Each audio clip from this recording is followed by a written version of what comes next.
ওদের ID card, ওদের পাসপোর্টের ফটোকপি, পাসপোর্ট, এই দেখেন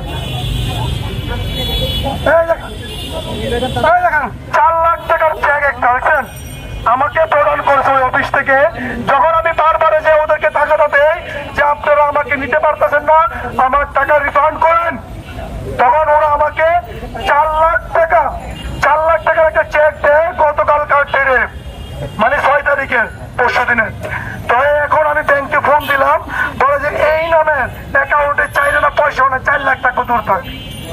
তাহলে কত বড় বাট্টার, কত বড় প্রতারক চিন্তা করলে একবার 100 টাকার ইস্তেমা লিখিত দিয়ে, মানি রিসিট দিয়ে, পাসপোর্টের কপি দিয়ে, ভোটার আইডি কার্ডের কপি দিয়ে, চেক দিয়ে যখন আমাদের কাছ থেকে টাকা নেয়, তখন কি কেউ কি আমরা অবিশ্বাস করার মতো আছে?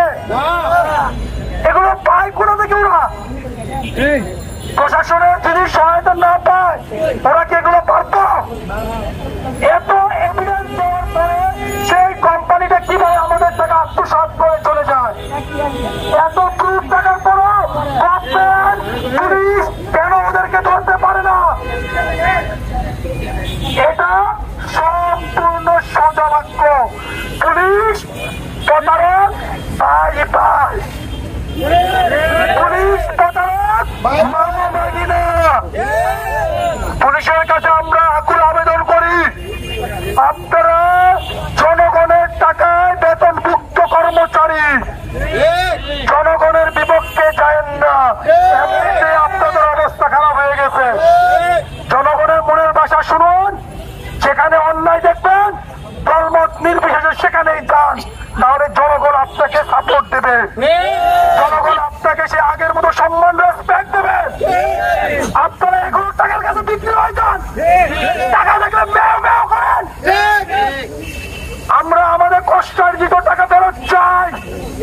আমরা বিগত 1 মাস ধরে ফ্যামিলির কাছে ফল সাতুরি 9 দিয়ে বুঝাচ্ছি যে আজ না কাল, কাল না পরশু আমাদের নিবে। আমাদের এখনো সাহস হয় নাই আমরা ফ্যামিলিকে বলতে যে ওই প্রতারক আমাদের টাকা মেরে চলে গেছে। আজকে আমরা বললে কালকে আমাদের লাঠি দিয়ে ঘর থেকে বের করে দিবে। বাবা মার শেষ সম্বল কারো বিঘা বাড়ি বিক্রি করে, কারো কিস্তিতে এনে, কারো সুদে এনে, কারো মায়ের গহনা বিক্রি করে এনে টাকা দিচ্ছে। এখানে এমনও কেউ আছে যে মাত্র শুক্রবারে বিয়ে করছে, মঙ্গলবারে বউর গহনা বিক্রি করে নিয়ে টাকা জমা দিচ্ছে। স্বপ্ন দেখছে, রঙিন স্বপ্ন দেখছি আমরা বিদেশ গিয়ে সোনার হরিণ ধরবো, লাখ লাখ টাকা কামিয়ে সোনার বাংলায় আমরা পাঠাবো।